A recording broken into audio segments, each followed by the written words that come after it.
TJ Tampa, defensive back, drafted by the Ravens, back end of round 4. He is 6'1", 190 pounds, 32 1/8 inch arms. He has a 78 5/8 inch wingspan. My plan is to start the video off watching TJ versus the run. TJ works his way around blocks, through blocks, takes on blocks, and sheds blocks, as well as any defensive back I've watched. It really is a specialty of his. He's going to spike inside, beat the tight end's block. The quarterback keeps. He reads that. He's going to beat this pull coming to kick him out and gets his team off the field.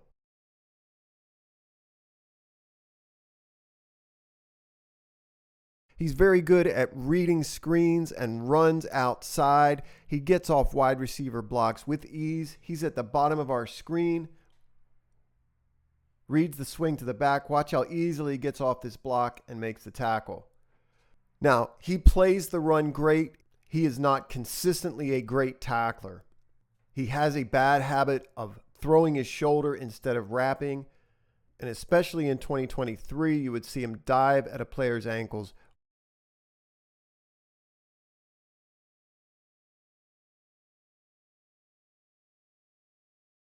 I don't want to just brush over how great he is at play diagnosis and in particular fighting off blocks. He's rare in that regard. TJ's outside the tight end at the top of our screen. They're going to boot the quarterback and then have him throw back across the formation to the running back who has 3 or 4 blockers out in front. And TJ gets off this first block, finds the ball carrier, and brings him down.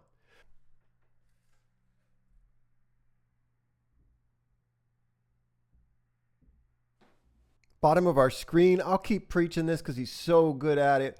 Lots of bells and whistles in the backfield. Watch how he reads the action in the backfield. Quarterback follow. Watch how easily he discards the hands of the wide receiver's block. Right there, just throws them aside. Really good job in diagnosis and getting off the block.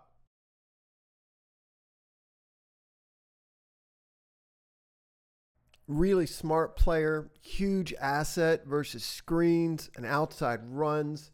I really think it's unusual to see someone this good and this consistent at getting off blocks.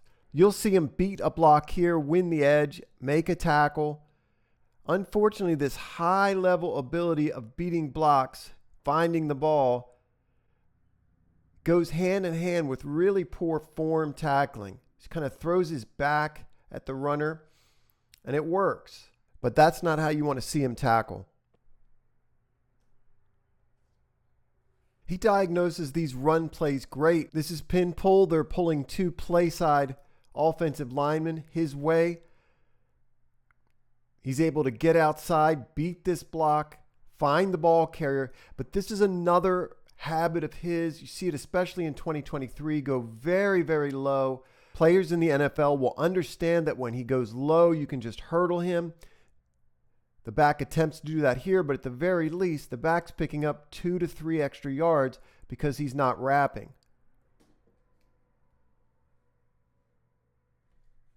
Also has great instincts as a corner and zone. Watch him follow the quarterback, drive on this throw, deliver a big hit to the tight end.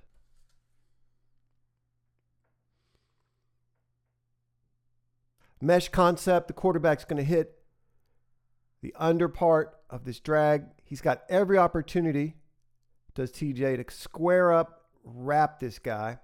But he's going to shoulder, almost turn his back into the play. TJ looks to be the front half, cover 2. Comes down to get the tight end. Again, another one of these shoulder tackles.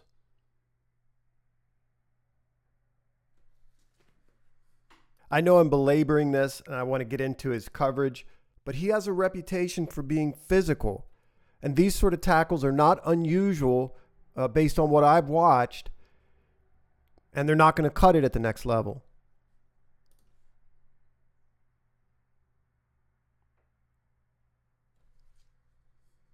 I'm going to suggest that he plays faster than he tested.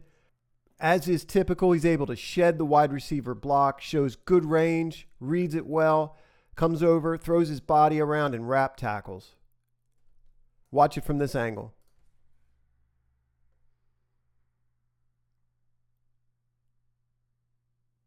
TJ reads receivers' intentions well, seems to have the instincts of a wide receiver. He does a good job on this play, turning and squeezing the route.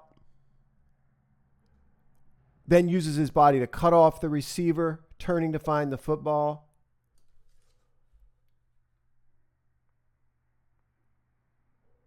TJ can be shook by wide receiver suddenness.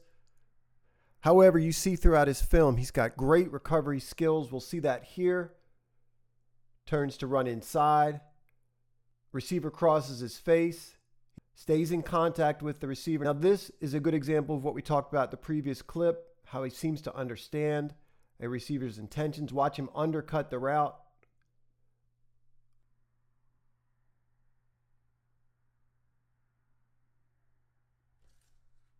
He's at the top of our screen. This play stands out as exceptional. Very good example of what we mentioned in the previous two clips, his understanding of where the route is headed, also his ability to recover. And this hasn't been mentioned to this point, but he is very good at the catch point, has that enormous wingspan and that very good length. Watch him open up and buy vertical here, right here. And instead of flipping his hips inwards, he turns out, understanding the route that the receiver's running. And you see his ability to recover here. He's going to undercut the route, poke those long arms in, and save a touchdown. We'll watch it from both angles.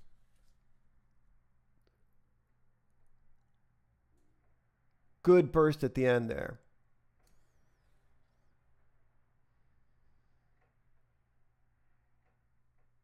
Iowa State would frequently line him up over a tight end, give him man everywhere he goes coverage. In this case, he's over number 2. When number 2 goes away, he's going to get on top of this tight end. Again, this is third down. Very, very nice play in coverage to get his team off the field. A check on the tight end. Gives a look to the quarterback, and then he's going to undercut this. He's so good at undercutting routes and having a feel for the catch point, getting those big paws in there, and getting the football out.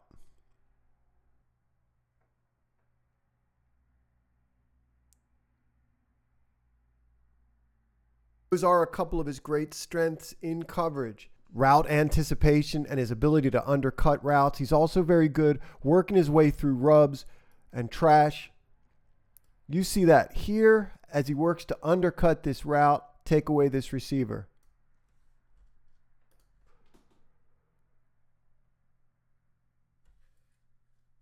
Love this play. In off coverage, man everywhere he goes, able to work through trash, play the catch point, undercut that throw.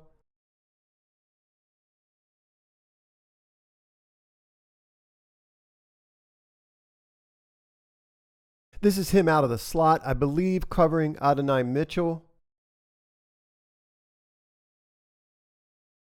Off the ball, hits him with an offhand jam. Low shoulder coverage. You can see he's comfortable in this coverage. Very good at turning to find a football with the receiver, and then again, playing the catch point in the end zone. Just a look at his open field speed, chasing down this running back. He's jumping over bodies, getting through some trash here, but gaining ground on this back and then bringing him down. There are times when I feel TJ would benefit having help over the top. Also have to imagine the Ravens work with him a lot on his ability to jam receivers up at the line of scrimmage. He may do that at Iowa State. I haven't seen it. At least in the abstract, that seems like something he'd be very good at. TJ is susceptible to double moves. They don't throw at him here, but you can see he's got his work cut out for him at this point, trying to catch up with an NFL receiver.